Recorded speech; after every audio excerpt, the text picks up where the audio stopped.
todos. Hoje no Engenharia Clínica em 10 minutos nós vamos continuar explorando o Body of Knowledge adaptado para a nossa realidade do Brasil. Então hoje nós vamos para a parte 2 do capítulo 1, né? Seria o episódio 4.1, né? do capítulo Gerenciamento e episódio Gerenciamento de Contratos, parte 2. Depois CMMS e Helpdesk.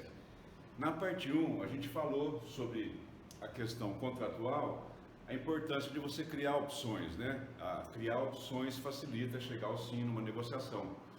Falamos sobre os critérios de seleção dessas opções, cuidados antes de assinar o contrato e outras opções de contrato. Então, se você perdeu essa parte, você pode voltar lá e assistir, né? Hoje nós vamos ver a parte 2 do gerenciamento de contrato, que são os termos a serem negociados, como aprender mais sobre os temas, aqueles fornecedores desejáveis, né? Como desenvolver fornecedores, né? Para ajudar você no dia a dia, e outras atividades relacionadas a contrato que a gente vai encontrar no mercado. Então, o primeiro aspecto aqui, os termos a serem negociados.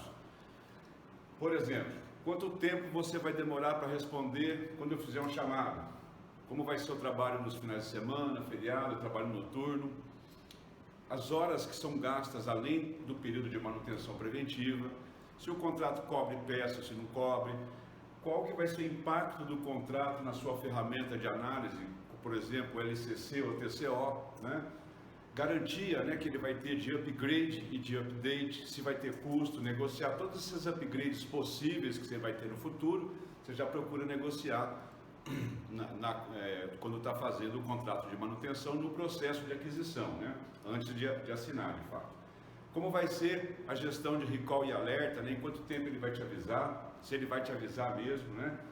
As alterações no manual de serviço, às vezes você recebe o manual de serviço sofre uma atualização e você não negociou isso e o fornecedor fica desobrigado de fornecer essa atualização do manual, né? Importante no contrato é que tem um percentual do contrato que tem um aspecto financeiro, né? E um aspecto que é o aspecto da importância do contrato naquele serviço que o hospital está oferecendo, ou seja, o resultado final lá no paciente, né, que seria o foco tecnológico. Como aprender mais sobre o tema? Então, é importante que você desenvolva, tenha no seu hospital um processo de trabalho, né, que durante a seleção e o processo de incorporação já tem um processo para facilitar a coleta de informação para redigir, o contrato seja redigido com mais precisão, né? Importante ter uma política formal para aquisição de contrato, né?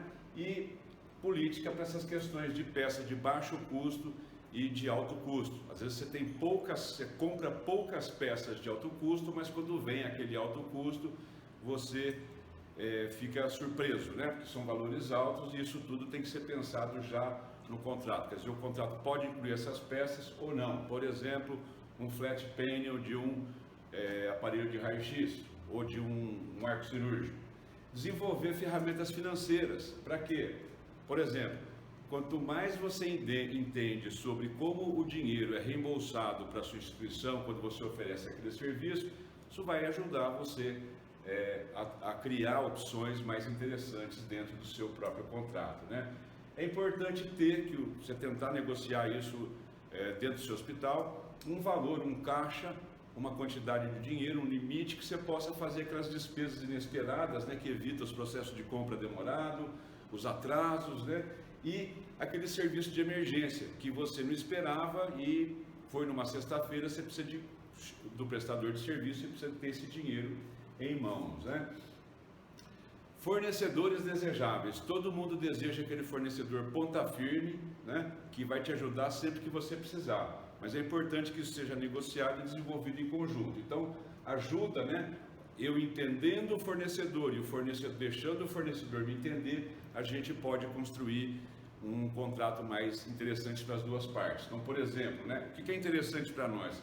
Que haja compartilhamento de informação, de preferência eletrônica, né? Que o fornecedor, com a clareza das suas anotações nas ordens de serviço, permita aí uma criação de fonte de informação segura, né, sobre o histórico do equipamento, né, manter o prontuário do equipamento em dia, e construído de maneira inteligente para que ele ajude daqui a 6 meses, 1 ano, com um defeito que volte a se repetir. Então, exemplos de informações, né? O tipo do problema, relatar o código de erro, descrever como aquela falha pode ser reproduzida, né? Anotar as horas trabalhadas, oferecer relatório de horas trabalho, número de horas programadas por trabalho, número de horas não programadas, uma descrição clara do problema. Às vezes você pega uma solicitação de serviço, você não preenchida, né, uma ordem de serviço preenchida, você não entende. Coloca assim, por exemplo, ajuste geral no equipamento. Isso não ajuda muito a gente, né?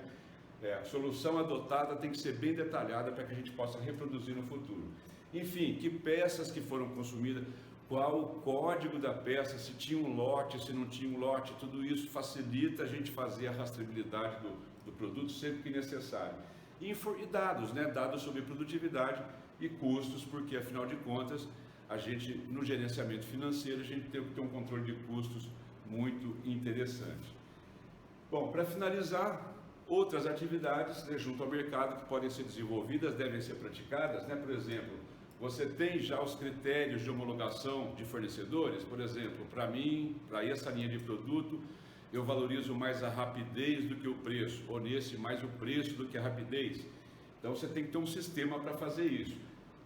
Andar, né, online com as agências regulatórias e acreditação, Ministério do Trabalho, por exemplo, o indivíduo vai ser contratado e vai trabalhar dentro do seu hospital. Quais são as obrigações trabalhistas que o hospital tem para o contratado e o contratado para com o hospital, né?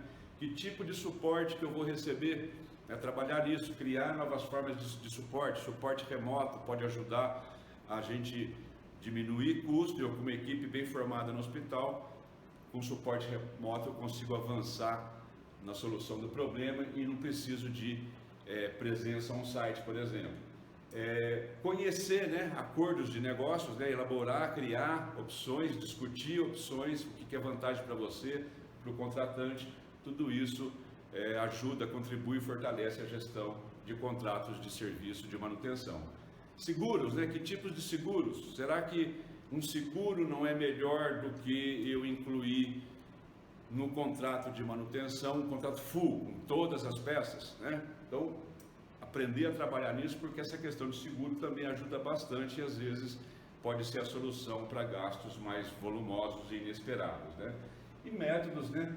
Você tem que ter para depois do seu processo, anualmente, você avaliar os seus fornecedores, ver se eles estão te ajudando, se não estão ajudando, por quê, onde pode ser melhorado e assim por diante. Bom, então é isso, gerenciamento de contratos, não tem jeito, a gente não escapa e a gente tem que treinar e melhorar os nossos padrões de contratação. Então hoje, Escola de Engenharia Clínica, gerenciamento de contratos, o próximo Engenharia Clínica em 10 minutos, nós vamos falar do CMMS, né, que são softwares de engenharia clínica, software de manutenção, são os sistemas de gerenciamento computadorizado da manutenção. Então é isso, obrigado pelo